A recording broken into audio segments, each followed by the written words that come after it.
terkecuali. Ia mengusir setan-setan, meneduhkan angin badai, serta dapat menghidupkan orang mati. Lazarus yang telah 4 hari di dalam kubur bangkit kembali, disaksikan oleh banyak orang hanya oleh perkataannya.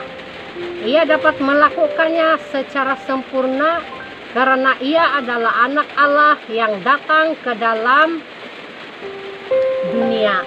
Ia bukan manusia biasa yang sama seperti kita atau para nabi utusan Allah.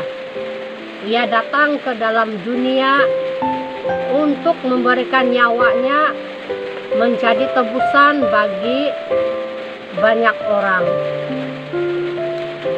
Matius 20 ayat 28, dan kita juga boleh baca di dalam Markus 10 ayat 45. Bagi banyak orang, artinya tidak semua orang, namun ini bukan pembatasan dari pihak Allah tentang siapa yang diselamatkan dan yang tidak diselamatkan, atau bahwa Allah hanya menyelamatkan sebagian orang. Sesungguhnya kata banyak orang lebih menunjukkan kepada respon iman orang kepada keselamatan yang ia tawarkan itu. Sebab pada akhirnya memang tidak semua orang percaya kepadanya. Ada juga yang tidak percaya. Ia adalah anak Allah, dan bukti awal bahwa ia adalah anak Allah adalah tanda-tanda ajaib yang luar biasa itu. Tidak seorang pun manusia yang pernah hidup di bumi melakukan segala tanda-tanda itu dalam segala tempat dan waktu dengan sempurna seperti ia telah melakukannya. Dan tidak hanya dahulu, sekarang pun kuasa Yesus dapat nampak dalam peragaan kuasa yang timbul dari penggunaan namanya. Nama Yesus itu berkuasa. Ia berkuasa atas segala nama yang dapat disebut di bumi dan di sorga. Karena itu, semua kuasa lain akan bertengkuk lutut dan menyembah kepada nama itu untuk kemuliaan Allah Bapa.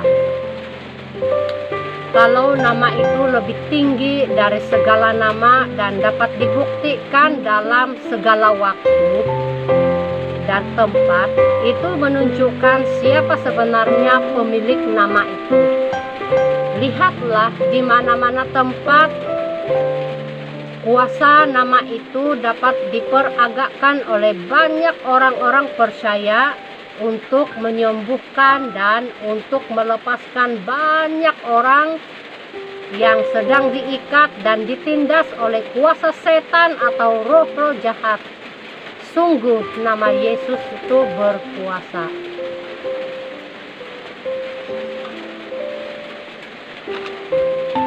Namun kuasa nama Yesus hanya dapat digunakan untuk menyelamatkan, melepaskan, dan membebaskan manusia dari belenggu jahat dan penderitaan hidup. Tidak untuk sebaliknya, nama itu tidak berkuasa untuk melakukan kekerasan dan pemerasan, tipu daya, hipnotis, atau perbuatan jahat lainnya. Ia juga tidak berkuasa untuk menyihir orang. Nama itu memang hanya diberikan kepada kita yang percaya untuk kebaikan semata, supaya oleh nama itu manusia beroleh hidup, kelepasan, dan kebebasan dari penderitaan akibat keterikatan dan intimidasi kuasa kegelapan. Dari berbagai penyakit yang tidak wajar dan bahkan dari ancaman maut yang belum pada waktunya, karena kuasa nama Yesus dikuasakan hanya untuk menyelamatkan dan kebaikan hidup manusia, maka kekristenan tidak pernah meluas melalui peperangan, kekerasan, atau intimidasi. Ia meluas melalui pemberitaan Injil yang penuh kasih dan penuh belas kasihan. Ia meluas melalui kegerakan Roh Kudus yang bekerja oleh pemberitaan Injil, bahkan oleh siksaan dan penganiayaan terhadap umat Allah. Memang cara Allah bekerja berbeda dengan cara manusia bekerja, sebab Dia adalah pribadi yang baik, maha kasih, pendamai, dan pengampun. Dia tidak pernah mengajarkan kekerasan ataupun intimidasi untuk mendorong manusia memilih atau mengasihi Dia. Kekerasan, intimidasi itu bukanlah caranya, saudara. Kalau kita sembah Yesus atau Allah, tetapi dengan cara intimidasi ataupun kekerasan ataupun peperangan, itu adalah Allah yang salah. Itu adalah Allah yang bukan Allah yang sebenarnya. Bila intimidasi dan kekerasan adalah cara Allah bekerja, maka peradaban dunia ini sudah lama hancur, karena dalam intimidasi dan kekerasan manusia tidak dapat hidup damai dan mulia. Karena itu sesungguhnya kita dapat membedakan antara yang benar dan yang jahat, ajaran yang benar dan yang palsu dari perilaku dan tindakan orang-orang yang mengaku bertuhan ataupun yang mengaku beragama. Yesus mengajarkan kasih dan pengampunan. Karena itulah karakter Allah. Ia mengejarkan kebaikan semata dan sedikit pun tidak mengekspresi rancangan dan perilaku jahat. Bahkan dalam situasi sulit pun Ia menuntut kita untuk mengambil sikap yang tepat, yaitu mengampuni dan mengasihi, menderita karena kebenaran, tidak membalas kejahatan dengan kejahatan, ketidakadilan dengan ketidakadilan, kekerasan dengan kekerasan, tetapi berdoa bagi siapapun yang menganiaya kita. Itulah ajaran dan kehendak Yesus. Karena itu dalam situasi dan kondisi apapun, dalam intimidasi dan kekerasan, tetaplah kita bersikaplah sabar, mengampuni dan mengasihi, sekalipun kita berlinang air mata, tetaplah bersikap tepat supaya Ia Yesus tersenyum bangga melihat iman dan ketaatan kita semua. Karena Yesus pun sudah mengalaminya terlebih dulu dari kita. Di sini saja yang saya dapat kongsikan, share tentang firman Tuhan. Kita pasti melihat di mana dunia sekarang ini, ataupun di dunia internet, atau dimanapun kita melihat bahwa orang saling memihak, bahwa yang lain mengatakan ini Allah yang benar, itu Allah yang benar, itu Tuhan yang benar, dan ini Tuhan yang benar. ini yang salah, itu yang salah, dan saling bertentangan, saling memihak siapa yang benar dan siapa yang salah.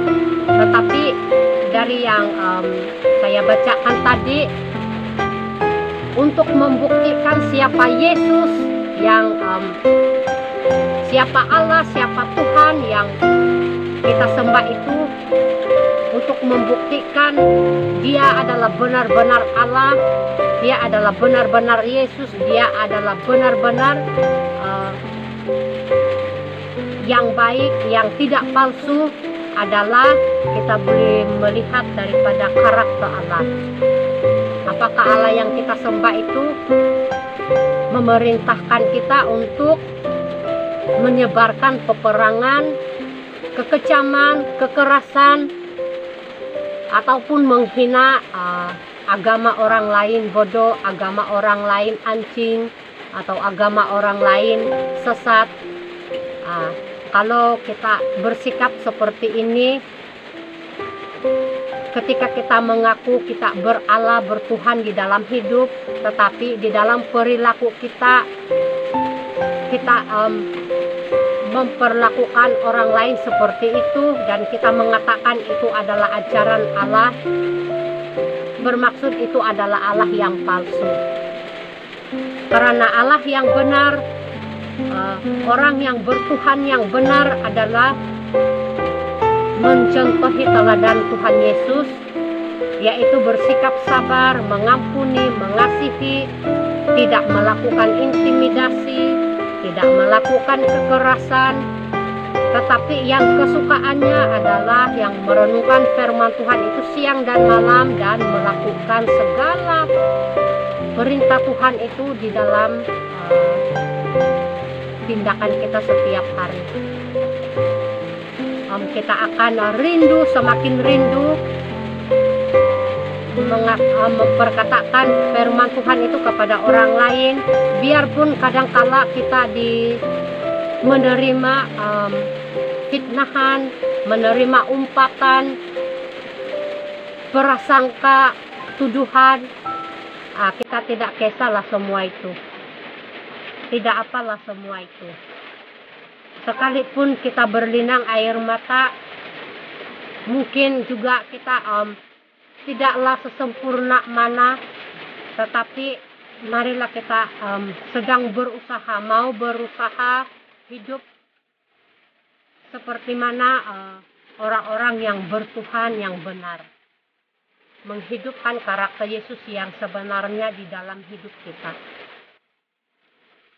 Sampai di sini saja ayat-ayat firman Tuhan atau perenungan yang saya sendiri sudah diberkati, dikuatkan, diperbetulkan, dan harapan yang sama juga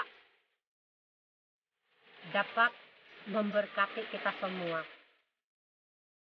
Selamat beraktivitas. God bless you.